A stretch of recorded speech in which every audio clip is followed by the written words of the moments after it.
हमारा आज का जो टॉपिक है वो है ओस्मो रेगुलेशन इन प्लांट्स। अब हमने लास्ट लेक्चर के अंदर ओस्मो रेगुलेशन का एक बेसिक सा इंट्रोडक्शन देखा था और हमने इन्वायरमेंट्स को डिस्कस किया था। अब हम पहले प्लांट्स के अंदर ओस्मो रेगुलेशन को देखेंगे और उसके बाद फिर हम चले जाएंगे एनिमल्स की तरफ कि एनिमल्स के अंदर ओस्मो रेगुलेशन कैसे होती है।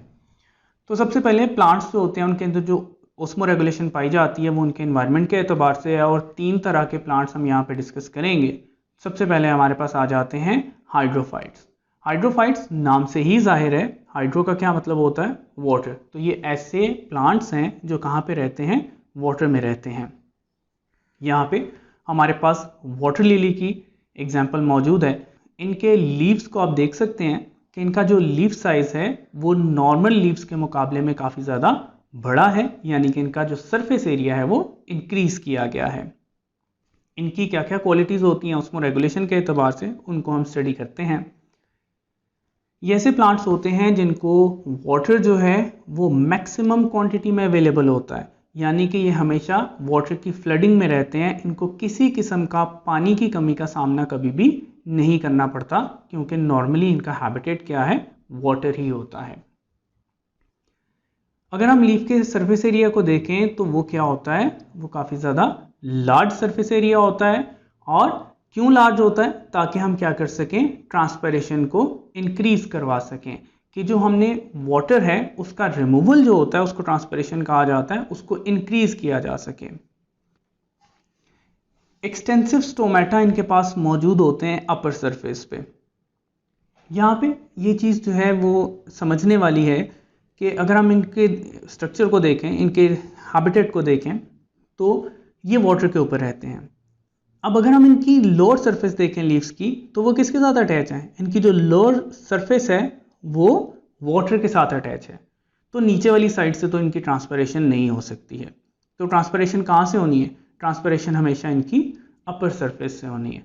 तो जब ट्रांसपिरेशन अपर सरफेस से होनी है तो इनके स्टोमेटा भी कहाँ पे मौजूद होंगे, इनके स्टोमेटा भी यहाँ पर अपर सरफेस के ऊपर मौजूद होंगे। तो इनके पास बहुत ज़्यादा स्टोमेटा मौजूद होते हैं अपर साइड पे, ताकि ज़्यादा से ज़्यादा ट्रांसपिरेशन कर सकें। क्योंकि वाटर जो है वो इनको एक्सटेंसिवली अवेलेबल है, बहुत ज़्यादा क्वांटिटी में अवेलेबल है। तो जितना पानी ज़्यादा मौजूद होगा उतनी ही ज़्यादा प्लांट्स हैं वो ट्रांसपिरेशन भी ज़्यादा करवा देते हैं।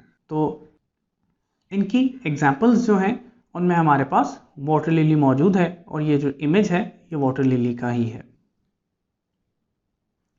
सेकेंड टाइप हमारे पास जो आ जाती है वो है मीजोफाइट्स। और हमारे यहाँ पे इर्द गिर्द अगर हम पंजाब की बात करें या ओवरऑल पाकिस्तान की बात करें या इंडिया की बात करें, तो हमारे इर्द गिर्द अगर हम किसी डेजर्ट वाले इलाके में नहीं हैं तो हमारे इर्द गिर्द जो ज़्यादातर ट्रीज़ मौजूद हैं वो सारे क्या हैं, वो मीजोफाइट्स हैं।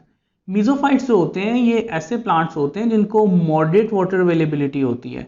ना तो पानी बहुत कम अवेलेबल है कि इनको कहतसाली का सामना करना पड़े, और ना ही पानी बहुत ज़्यादा क्वांटिटी में मौजूद होता है कि इनको फ्लडिंग का सामना करना पड़े। तो इनको मॉडरेट सप्लाई होती है वाटर की, और बाज़ औक़ात वो कम होती है और बाज़ औक़ात वो ज़्यादा हो जाती है। इनको जब वाटर की जो सप्लाई है वो ज़्यादा होगी, यानी कि अगर रेनी सीजन चल रहा है, वाटर ज़्यादा क्वांटिटी में मौजूद है, तो फिर क्या होता है, स्टोमेटा ये क्या रखते हैं, ओपन रखते हैं। और अगर ऐसी कंडीशन है कि जिसमें जो वाटर की सप्लाई है वो क्या हो गई है, वो रिस्ट्रिक्टेड हो गई है, यानी कि शदीद गर्मियों के दिनों में दोपहर के टाइम पे अगर इनको वाटर की सप्लाई रिस्ट्रिक्ट हो गई है, वाटर की सप्लाई जो है उसकी कमी का सामना करना पड़ रहा है, तो इनके स्टोमेटा क्या हो जाते हैं, क्लोज हो जाते हैं।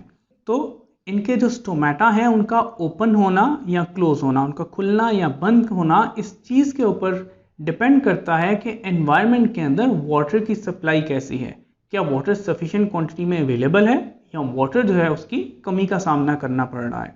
तो अगर तो सफिशिएंट सप्लाई मौजूद होगी तो स्टोमेटा ओपन रहेंगे, और अगर पानी की कमी का सामना करना पड़ रहा है तो फिर क्या होगा, स्टोमेटा को क्लोज कर दिया जाता है। स्टोमेटा इनकी लीव्स की लोअर साइड पे मौजूद होते हैं। स्टोमेटा जो है वो लोअर सरफेस पे मौजूद होने के पीछे रीज़न ये होती है कि जो अपर सरफेस होती है वो डायरेक्ट एक्सपोजर में होती है सनलाइट के साथ में। तो सनलाइट जो है वो ट्रांसपिरेशन को क्या करती है, वो एनहांस कर देती है, इंक्रीज कर देती है। तो इसलिए स्टोमेटा जो हैं वो लोअर साइड पे मौजूद होते हैं ताकि प्लांट खुद अपनी ज़रूरत के मुताबिक उनको कंट्रोल कर सके और इसके ऊपर एनवायरनमेंट के मुकाबले में प्लांट का अपना ज़्यादा कंट्रोल हो। एग्जाम्पल्स अगर इनकी देखी जाए तो रोज़ा इंडिका जो रोज़ हमारे पास प्लांट है, मीजोफाइट्स हैं। इसके अलावा जो मैंगो का हमारे पास ट्री होता है वो भी मीजोफाइट है। यहाँ पर जो ब्रासिका है ये भी हमारे पास जो है वो मीजोफाइट है। तो ओवरऑल हमारे इर्द गिर्द जो हैं वो जितने भी प्लांट्स मौजूद होते हैं उनमें से ज़्यादातर जो हैं वो क्या होते हैं, मीजोफाइट्स होते हैं। लास्ट जो हमारे पास क्लास है वो ज़ीरोफाइट्स आ जाती है। और ज़ीरोफाइट्स ऐसे प्लांट्स होते हैं जिनको वाटर की कमी का बहुत ज़्यादा सामना करना पड़ता है और ये नॉर्मली ऐसे इन्वायरमेंट में रहते हैं जहाँ पे पानी की बहुत ज़्यादा किल्लत होती है, पानी की मिनिमम सप्लाई होती है। यानी कि जो हमारे पास डेजर्टिफाइड एरियाज़ हैं वहाँ पर जो प्लांट्स मौजूद हैं वो इस कैटेगरी से ताल्लुक़ रखते हैं।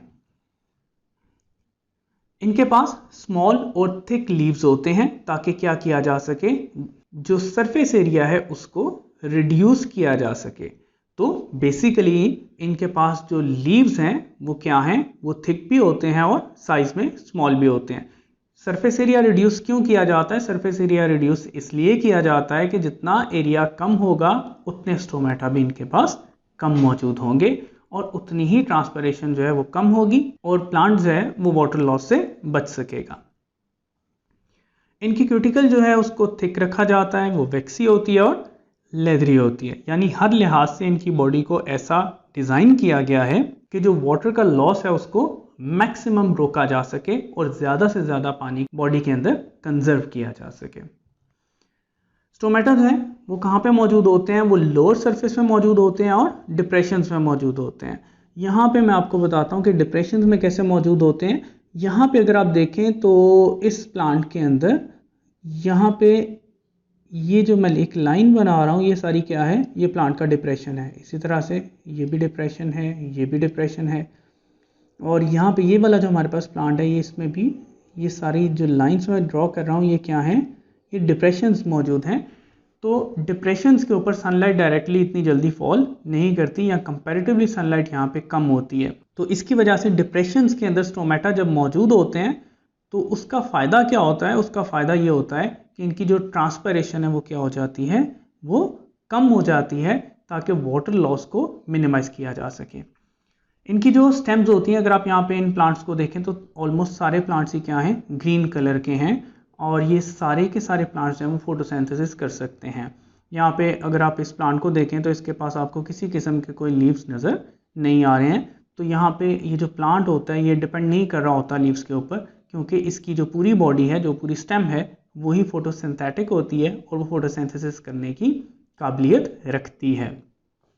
रेनी सीजन में क्या होता है कि ये जो स्टेम होती है यही अपने अंदर वाटर को स्टोर कर लेती है ताकि आने वाले ड्राई सीजन में वाटर को इस्तेमाल किया जा सके।